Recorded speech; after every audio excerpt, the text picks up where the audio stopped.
Hey everyone, it's Andy Kushner, host of The Wedding Biz, and I am in a particularly good mood because I just returned a few days ago from a podcast conference in Orlando where I was the opening speaker for the newbies, the people who haven't yet started a podcast and are thinking about it. They wanted me to tell the story of how and why I started The Wedding Biz and why I think it's grown so quickly. And I know why it's grown so quickly, at least a good part of it, is because of you. I just want to say I really appreciate you taking the time to listen to this show, The Wedding Biz. I know time is so precious. We have so little of it. And so thank you for listening. I also know from comments that many of you talk about sharing it or telling your friends and colleagues about The Wedding Biz. And of course, I can't, thank you enough for that. It's wonderful how word has spread.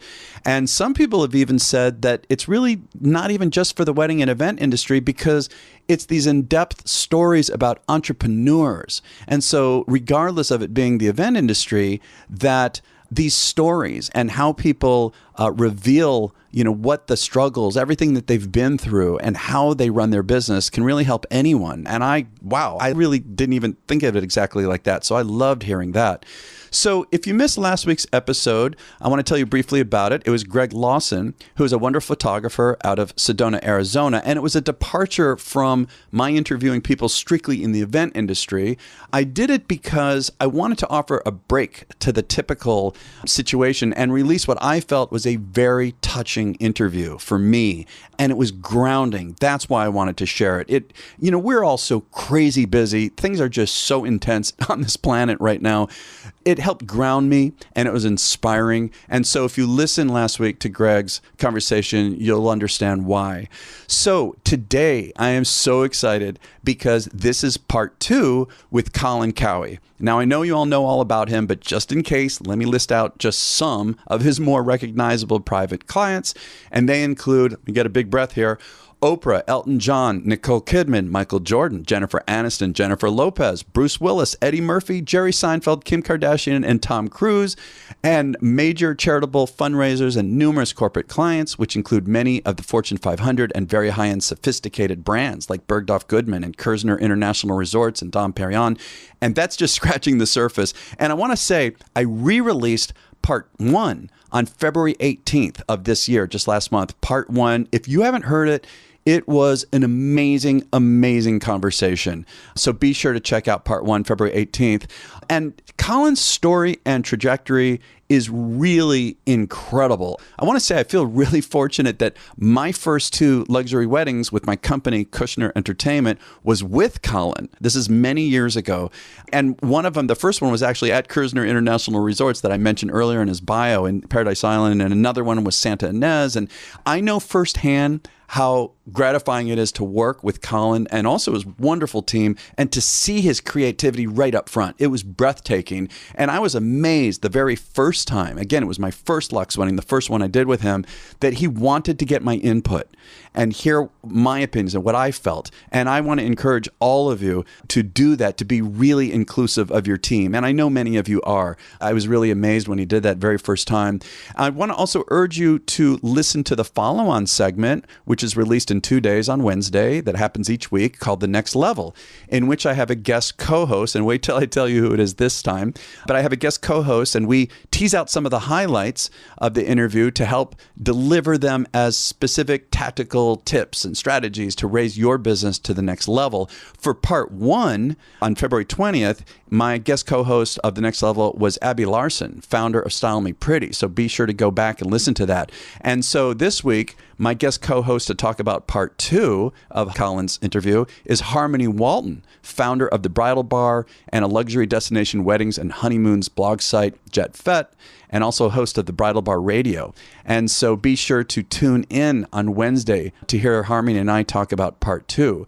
So enjoy my conversation with Colin Cowie. So Colin, thanks so much for being on the show again. This is a blast at being here at your office. I'm happy to be here and happy to welcome you to our beautiful offices. Yeah, no, I love it. I love coming here to New York City, although it's only 1 degree with the wind chill. This is not the best day to come to New York City. It's actually the coldest day of the year. No. I think maybe the last 10 years. Oh, great. Well, what I wanted to do is, we had that first conversation, which was just incredible. I urge everyone to listen to it. and now recording at this time in January of 2019. When you think back to last year, 2018, what was one of your favorite events that comes to mind that you can talk about? You know, it's so interesting because usually people ask me what's your favorite event, and I have this wonderful Swiss answer, which is it's the next event. Because that's usually where my heart, my soul, and the bulk of my creative energy and focus is basically on at that time. And we're working on some really exciting and fun, diverse projects this year that'll kind of take me all over the world and keep my pencil sharp and keep the creative juices flowing. But we did some really amazing parties last year. And the interesting one that was so much fun, we did a fundraiser out in the Hamptons, which we were extremely generous with, called Paddle for Pink. Okay. And I got to work with Lily Pulitzer and got to extract their vintage patterns and things and put them on surfboards. And we had the most incredible party. One of the highlights of this event for me was the music. You know, a lot of people debate and talk about, is it the band, is it the DJ? And I came up with this concept, and I partnered with Troy Curtis and Darren Earl from On The Move. And we called this group called Alchemy.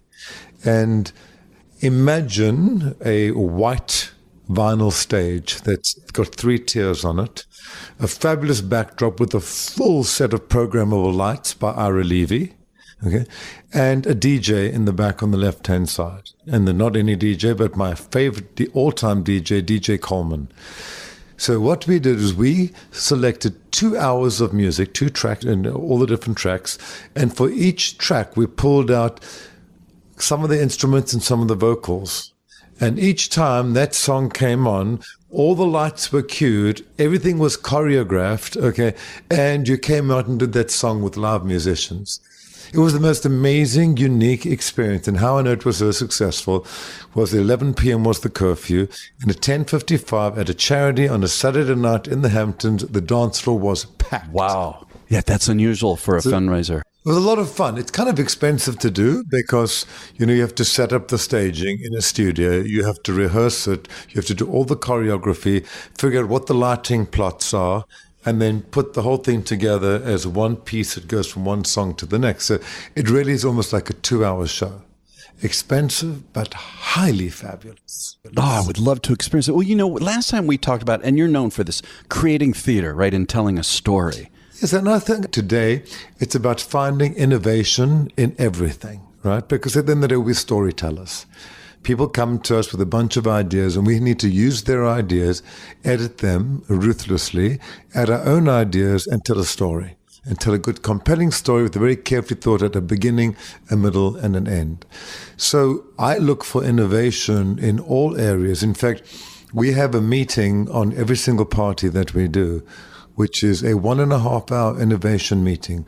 It happens at 4:30 on any particular day, and we brainstorm for an hour and get all the nuts and bolts in place, and then we drink wine for half an hour, and we have fun with it. And this is what, a full production team? What kind of people are there? It's usually about 4 or 5 of us.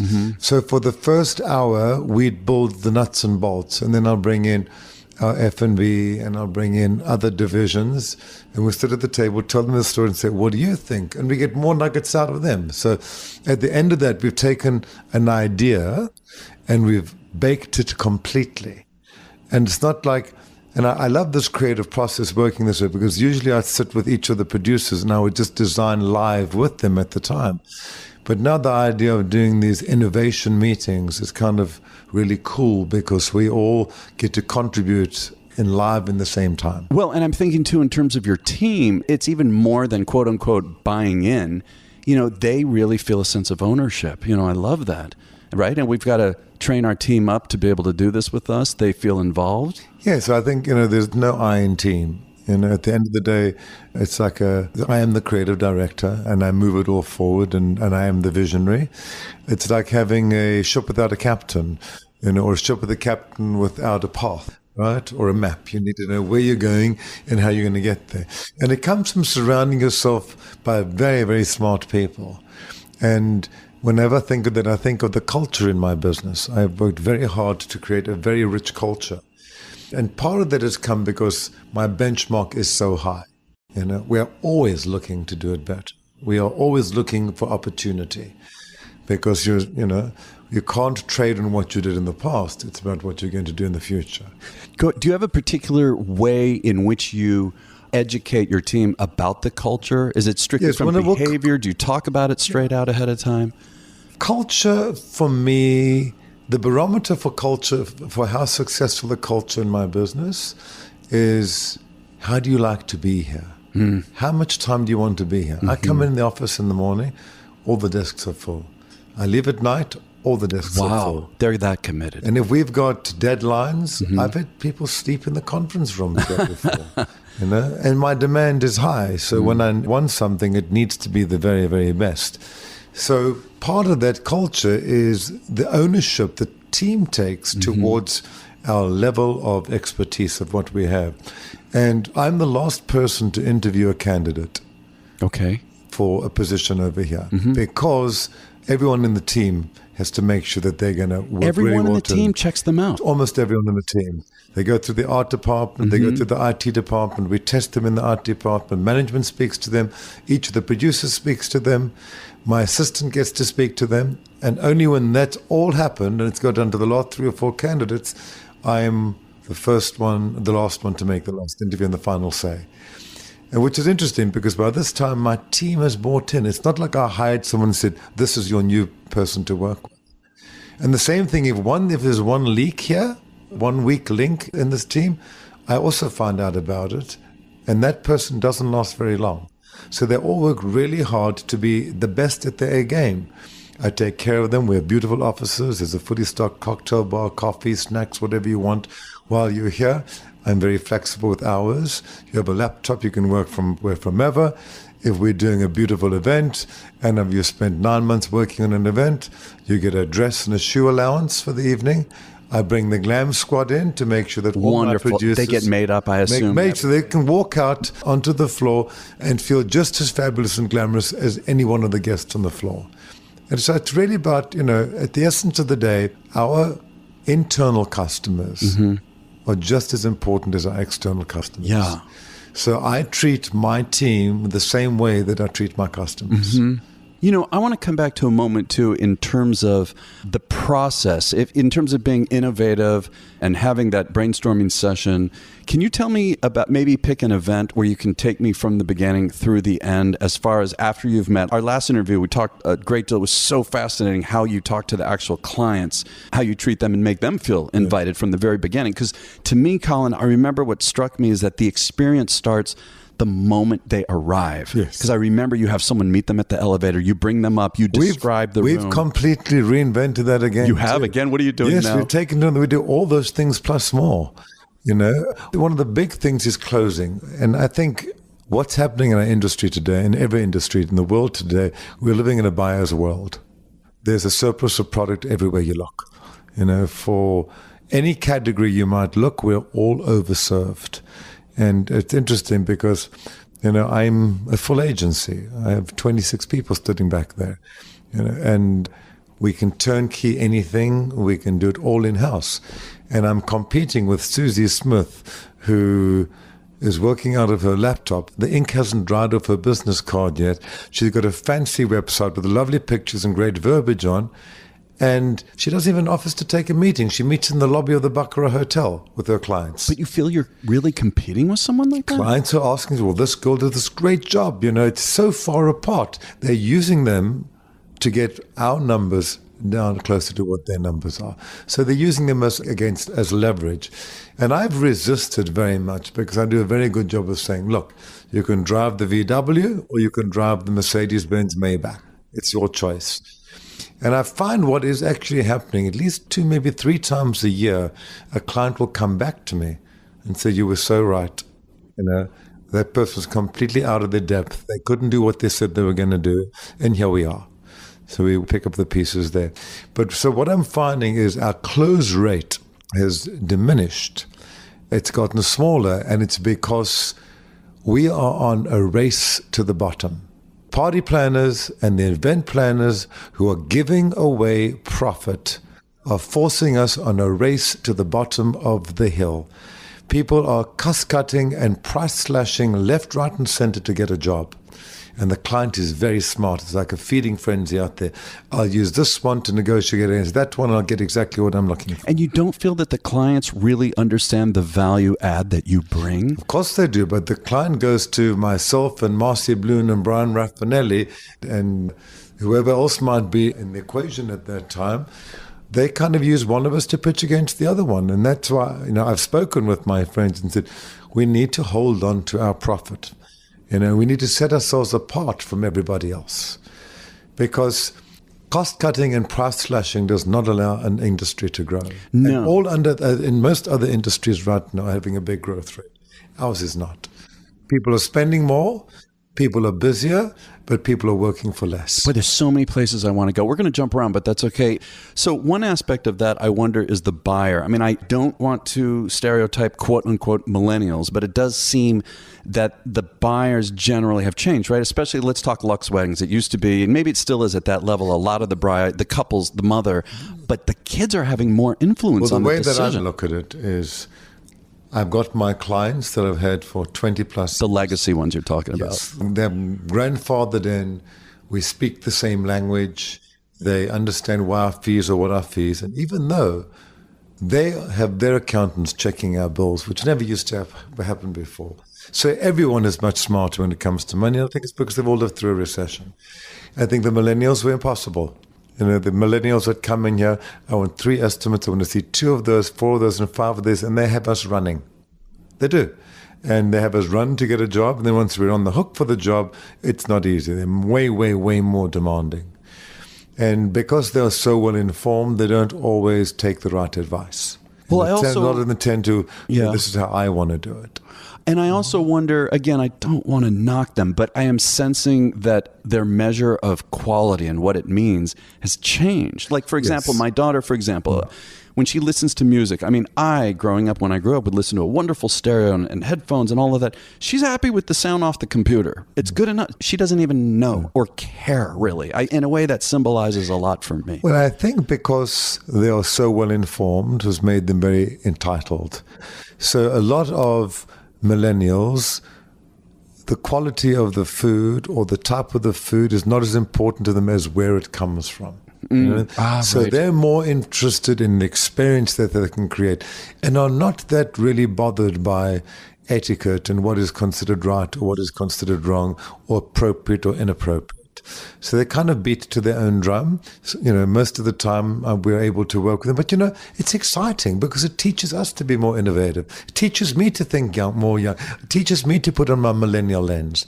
When I put on my millennial lens, I know what they want. I can give them what they want. I'm actually looking very forward to seeing what Gen Z is going to put in front of us. And I think, this is just a prediction, I haven't read it anywhere, I might be completely wrong. But I think as the millennial was entitled, knew what they want, lived in this buyer's world with this abundance of product around them, I think that Gen Z is going to be more discerning about quality and cost and taste. And I don't think that they will want to be part of the big box set. I don't think they're going to want to work with the biggest hotel brand. They want to find out what is that brand that represents this style of property that's only got 42 locations around the world. I think they start looking for things that are much more exclusive. Well, and in the meantime, we have to embrace where each change goes, right? I remember you talked about hiring millennials, and with one of your sites, your blog site, I believe, is run by millennials, and it's designed by them, and so you embrace it. You have to embrace it because you have to speak the same language of the people that you're speaking to, right? So I want to go back again. Are you able to take me through a process with your team in terms of thinking innovatively and how the process goes developing an event like that? If you want to use one particular event as an example. Well, they're all pretty much the same. Especially where you're creating theater. So there's theater in everything. In everything, yeah. The way we serve a dinner is theatrical. The client comes in and there's this wonderful way where the whole family gets to meet them, basically. Not only do they get to meet the producer, but at some stage of the meeting, every single person comes back to say hello. Really? 20 people. That's wonderful. So, wow. We're not a 1-person or 2-person team. We all work here together, right? So they get to understand that they're part of something big. And we want them to also understand that we're listeners and that we're storytellers. And it's not a party of 2 people who who work on a particular project. So once the client is gone, we then sit, and whoever sat in on the initial meeting, and we take notes. So we figure what they like, what they don't like, based upon the questions that we've asked. And then the creative team, they start to develop mood boards. And we put one or two. And by this stage, usually I'm contracted. Sometimes I was going to say, is this for a proposal? Sometimes or? I'm not contracted. Okay. Sometimes we'll do a bit of work to close the deal, something I never ever did before, but the cost of doing business today. So we'll put a mood board together, share that with them. They love it. They don't like these few images. We change that mood board. Hopefully by this stage, we've got a signed contract. When this contract is signed, we then start intensive and extensive design work. In other words, we start developing floor plans. We pull the Pantones together, the color schemes together. We do a written narrative on each of the different spaces of what it's going to actually be. Then we start to pull fabrics, swatches, dance floor finishes, etc., etc., etc. And we share these with the client. I was going to say, at what point do you bring them in? No, we haven't bought them in yet. We're sharing these backwards and forwards. And there's I love, I don't love. If they're in town, they come into the office. If they're not out of town, we do this remotely via conference calls that are set up. And we do go-to meeting all the time. Because one thing I never do is I don't believe in sending a creative deck to a client for them to look at it on their own. Because when the client does that, who knows who's sitting next to them, who's chirping in their ear? Maybe there's a wife in a bad mood, a screaming child. Anything could change the mood, and they start to look at my work through different lens. So I always present in go-to meeting, so that way I can turn the pages and I can walk them through everything, and then they get to hear it firsthand from me. You want them to interpret it the way you intend. Because you know what? If you don't create an emotional connection, you are a product. We're an experience. Okay? We're definitely in the business, not only experience, but we're in the business of authentic experience. And then once we know that we have everything on paper, according to our mutual sense of taste and style, and the floor plans are approved, we then go about setting up a creative presentation. So the client would come in here, and we'd set up all the fabrics. We'd set up each of the tables, a round table, a square table. They'll get to sit at the table, look at the flowers, see the amount of starch on the napkin, really get to touch, taste, feel, see, and have a good experience of what their wedding is going to be. Review all the printed materials at the time, the host cards, the place cards, the menu, the save the date, the invitation, the confirmation package, the turn down notes. If we're doing a big production wedding, it's all of what you would see in the gift bag that was in the room, with all choices to fine-tune that. And we'll have multiple linens on hand in case we wanted to change something out. So it's a very constructive, creative meeting. And it does two things. It gives the bride and the groom peace of mind, or client for that matter if it's non-wedding, peace of mind knowing that I've interpreted their vision.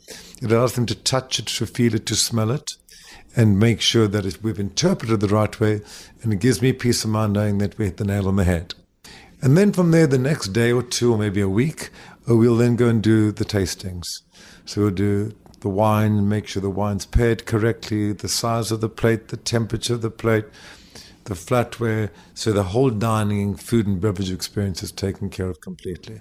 Taste the canapes with 3 different cocktails. I'll taste 5 to get down to 3. So there's nothing is left to anyone's interpretation. There's a complete science to this. And then we go into proposal mode. And if it comes out way too expensively, we go back and reverse engineer and reevaluate how we do things. And I get to the client, and invariably there's 2 prices: the price you're willing to pay and the price for fabulous. So I always give them the budget that they asked for. I say, this is exactly what you asked for. Here is a fabulous party. These 5 items didn't make it into your budget. But if you can squeeze 1 and 3 or 2, 4 and 6, I promise you we're going to have an amazing time, because we need some of these wow moments. And it allows them to see that I've respected what they've asked me to do. When anyone's ever built a house, it's never come in exactly on time and on budget, right? Yeah. You see things along the way, and the bride gets excited about something, and then you just have to make it work. The only time they find that a little difficult is if there's a very spoiled daughter who's got a mother and a father with means who don't speak to one another. I get pulled into that. I just had to put on a different hat that day. But that is pretty much the creative process. So when they walk in here for the creative presentation, the tablecloths are stitched and the napkins are embroidered. And I've embroidered them in 4 different shades of a green so they can pick the right color that they're looking for. Yeah. I want to take a moment to say that if you've listened to my first interviews of Lynn Easton, Tara Gerard, and Colin Cowie, then you would have heard them talking about the value of hiring a PR company and even early in the process. Well, there's an award-winning publicity company that actually focuses on the wedding and events industry, and I'm talking about OFD Consulting. OFD Consulting has placed clients in numerous popular online and print publications, including the New York Times, Martha Stewart Weddings, Style Me Pretty, and many others. And their client portfolio ranges from top planners and venues to respected national brands and industry thought leaders. Go to ofdconsulting.com to learn more. Again, that's ofdconsulting.com. How does it vary with a corporate kind of event, a fundraiser corporate? Do exactly the same thing. Yeah. Exactly the same thing. Client or the committee come in, we do the presentation first, they come in for the creative presentation, we do everything that they're looking for and present it to them exactly the same way. Yeah, so the difference is maybe you're telling the story of their brand or you're messaging some particular Correct. theme. Well, this is just like I would talk to the person of the bride and groom. Mm-hmm. The branding will be over here. We're going to see logos over here. This is your CEO is going to be introduced in this particular way. Instead of the bride and groom's arrival, it's the CEO's arrival. So it's all the same things, just different labels. Yeah. I want to go, we were talking earlier about valuing and how you wish people in the industry would not just give away so much. Can I ask how you price, what your philosophy is for your company, how you handle it? We're very creative. Okay, so if it is a big job, first of all, we have 3 different divisions in our company. There's Team Cowie, which is our entry level. It's an amazing wedding. It allows me to be competitive with anyone in the city. It's cost of goods plus 18%. And you get to work with a design team. I get to oversee the design. I just don't show up at all the meetings and might not show up at the wedding or that particular event. We're now also trying, because a lot of people today are asking for a fixed fee, but I'll negotiate a fixed fee if we can agree on a fixed budget. And if the budget and the scope of work gets bigger, right, and that fixed fee, to protect yourself, then a percentage will kick in after that. I'm smarter than that. I'm not going to leave it on the table. Let someone say, oh, well, we only want to spend X. Get me to sign on the bottom line, and they're going to spend 2 or 3X, because it does happen. So that's why, when I've spoken at a lot of these industry events, I've shared very valuable information. Oh, yeah. You give a lot of detail. On how do we not leave that money on the table. So if you are going to do a fixed fee, and you come up with a mutually agreeable fee within a certain parameter above that, if the budget goes over that and you incur way more work, maybe it's 10% for the next $100,000 or 15% or 12.5%, whatever it might be. But there needs to be incentive for both sides. When you negotiate a deal, you never want one person to walk away feeling like they won. You both need to feel okay.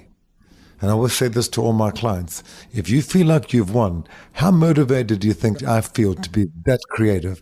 I won't pull out my most colorful pencil that day, because I'm thinking about how you screwed me already. So I think it's very much, it needs to be an okay situation where both sides are comfortable as to what we negotiate. So that's very important with the set fee.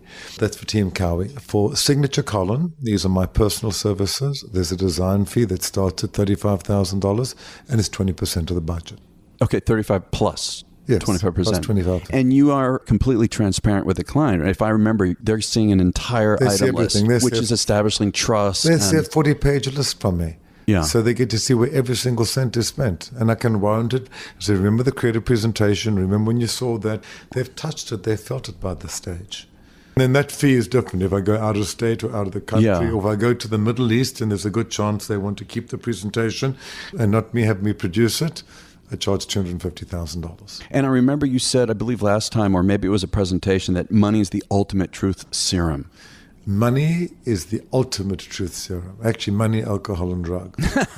Okay. I guess you could throw sex in there too. But yes, and that's why I like to talk about it first, and I like to talk about it up front. Right up front, yeah. And I like to, I feel pray to that so many times. I'd see brides walking here with every designer label all over them, a huge big rock, and then they talk about their want, need, desire for everything fabulous, then they've got a small budget. It's the first thing I talk about. Let's understand, where do you want to be, what do you want to spend? And when someone doesn't want to throw out a number or doesn't want to quote a number or even give an indication, I've had that. It's a waste of time. It's a waste of time. And I never close those deals. I've had many of those people walk into my office. Well, we don't know. You tell, we'll come back. Just, I need to know something. I said, at the end of the day, I'm not your adversary. I'm your partner in this. I'm the one that's going to go and negotiate the best deals for you. I'm the one that's going to find the right person to do the job. I'm the one that's going to look after your money. I'm the one that's going to deliver the best experience. So don't think of me as the adversary. Let's figure out what you want to spend. I'll tell you what's a fair fee for us to get on the project. Let's make the deal and get creative and do what we came here in the first place for. I imagine you have some clients where money really isn't even an issue. They know you, they know your work, they want a certain kind of experience. Do you get that very often? It's getting less. Is that more the old days? It's more the old days. Yeah. I have I have two clients that they don't want to know what anything costs. Huh. They've never seen a bill from it. Goes to the home office. Nobody ever discusses money with them. They get what they want. And they love my sense of taste and style, and they know that I understand what their aesthetic is. So I get free reign to make fabulous for them. I want to transition over to, I don't like calling them vendors. I know you don't either. My partners. creative partners. My creative partners, right. In terms of how you choose a team, how you manage them, I imagine that since no event looks the same, I imagine you have different mixes of teams, right? As opposed to having all your favorites all the time. Let's not think of it as different teams, because ultimately let's rather think of it as a library of talent. So we designed first, and then we decide who we're going to work with. So for instance, if Food Inc., my catering company, is doing our food, is this for Alfred Tarley from Gotham Bar and Grill, who does the world's best architecturally presented and garnished food, who does great New American?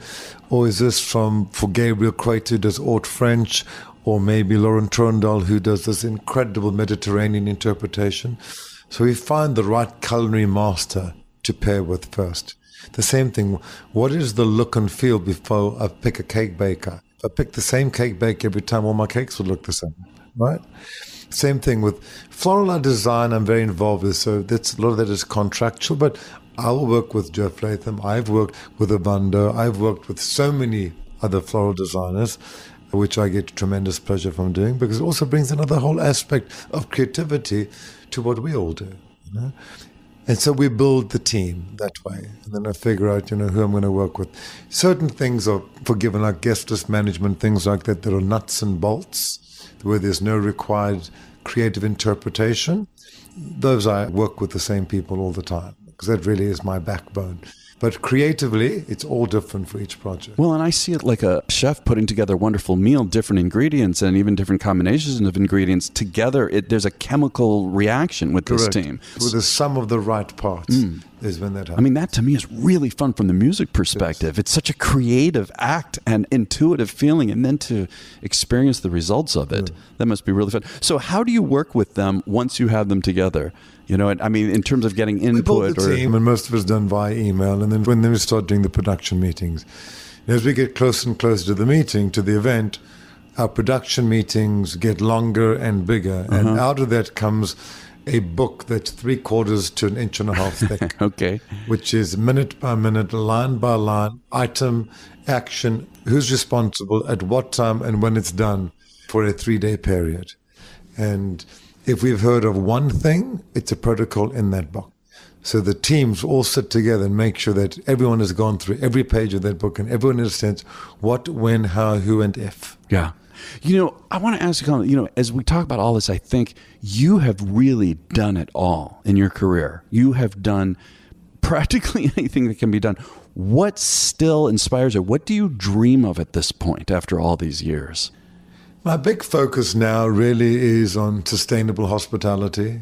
Can you define what you can assume, but what do you mean by that? We work so hard to create an event, and you spend 6 to 9 months working on it, and the tent comes down, the carpet goes back, the rentals go back, and on Tuesday it's a thought and a memory and an idea. Right. And I have a very unique set of skills, from food design, banqueting, beverage, events, programming, being a creative director for NetJets, working in the luxury space, creative director for hotels and interior design.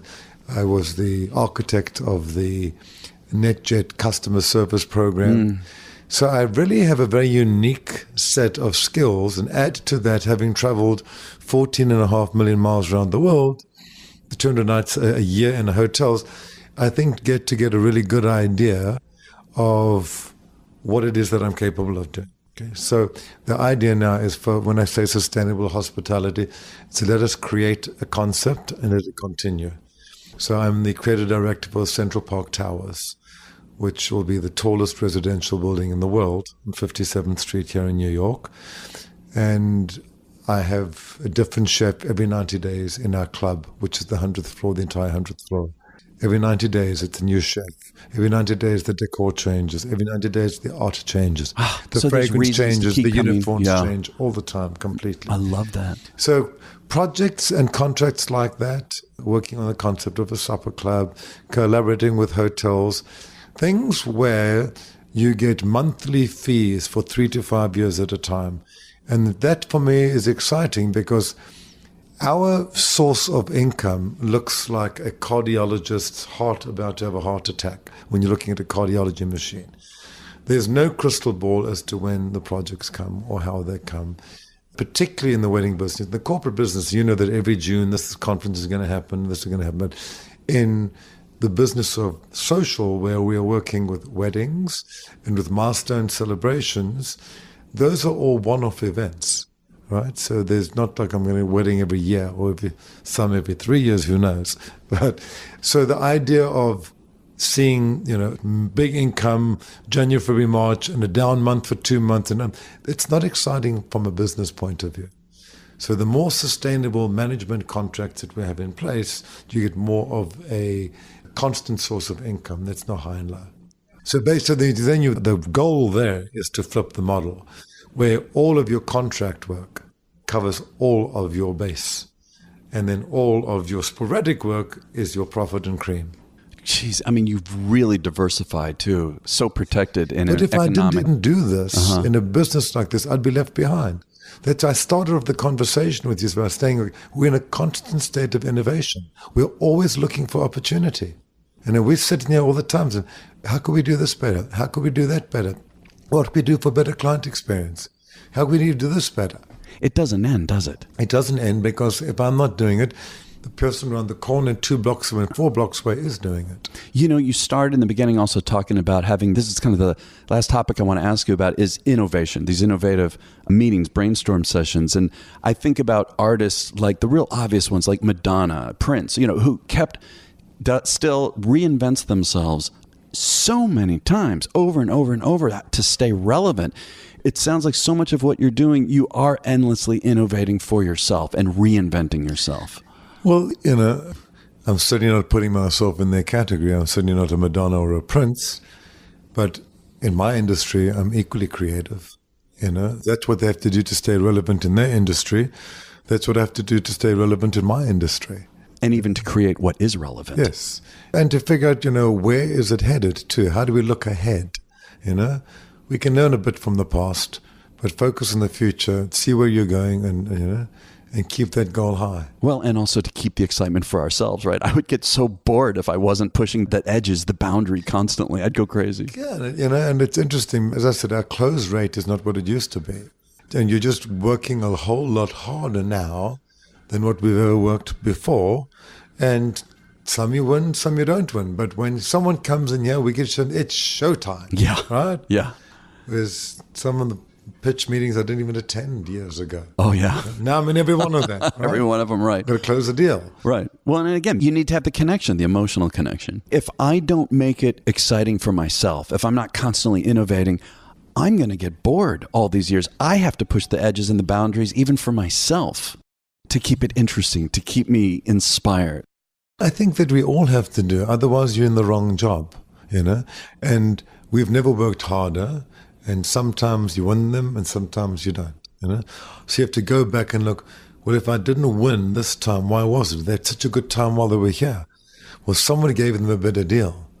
So instead of just saying, okay, I accept that they went with someone, I'll say, have you got a signed contract? Have you given them a check yet? Because I want one more opportunity. You can't take no for an answer today. You really have to fight for the deal. Yeah. So, there were times when I didn't attend every single meeting. Right. Okay? I show up now. We look at everything. For instance, I can't monitor every phone call, every inquiry that comes in through our website, because we work very hard, and we have an SEO specialist that consults with us to make sure that we're always at the top of the SEO. And I've spent a considerable amount of money to do that. So what comes with that is so many inquiries. And a lot of the inquiries are bogus. A lot of the inquiries are secret shoppers. A lot of the inquiries are crazy people. But you have to vet every single one of them. And if who is vetting them, Dave is vetting them and goes through them and says, I've got a big fish, I'm on the phone immediately. Immediately. Text me and I'm on the phone immediately. And we try to respond to every one of these responses by an hour. Yeah. Because I think the first person who gets the call is the one who's got the foot in the door. So, when that thing goes off, we get a ding from the website, there's a new inquiry. Yeah. Within 60 minutes, that phone call is responded to. Hi, you just responded to us. That's very impressive. And an hour later, Colin Cowie calls and speaks to you personally. That's right. And again, the experience starts with that moment. Absolutely. Yeah. It's made me a whole lot more humble. We've all become more humble. Well, Colin, this has been a blast. I feel like every year or two, I want to touch base with you again and see what you're doing, because I know you are always doing something new. So what is the best way now for people to find out more about you? I guess my Instagram page. It's a whole lot of fun. And it's to follow what we do. There's through Instagram and Facebook, you always have a good idea what's going on. And my work on colincowie.com gives a big news feed of what's relevant, what's happening. Okay. And all my latest parties and projects come down the pipeline. And your Instagram is, your handle? Colin Cowie. Obvious enough. We'll have all this in the show notes too. Colin, again, for a second time, thank you. This is such a pleasure. Pleasure, Andy. Glad you enjoyed. I had a good time with you. Thank you. Great. Thank you for listening to my conversation with Colin Cowie. Wasn't that incredible? I love sitting down with him. Be sure to check out his website to learn all about his services and products. And there's two. One of them is colincowie.com, which has everything in it, colincowie.com. And also check out Colin Cowie Lifestyle.com. His social media handles, there's several. I'm going to list them, but you could definitely go to the show notes at the Wedding Biz website. But here they are. For his company on Instagram and Facebook, it is Colin Cowie Lifestyle. His personal one for Instagram is at Colin Cowie. And the one for Facebook is It's Me, Colin Cowie. And again, just go to the website or scroll down on your phone to the show notes and you'll get it all there. Be sure to check out our website, theweddingbiz.com, and follow us on Instagram at Wedding Biz Show. There is so much coming down the line. Be sure to follow us. And also please share this episode and give a great review. It helps people find us. Don't forget Wednesday's release on The Next Level, which is with my guest co-host Harmony Walton. And I want to thank our sponsors, OFD Consulting, a wonderful PR firm, and also Kushner Entertainment. So we will catch you next week on The Wedding Biz.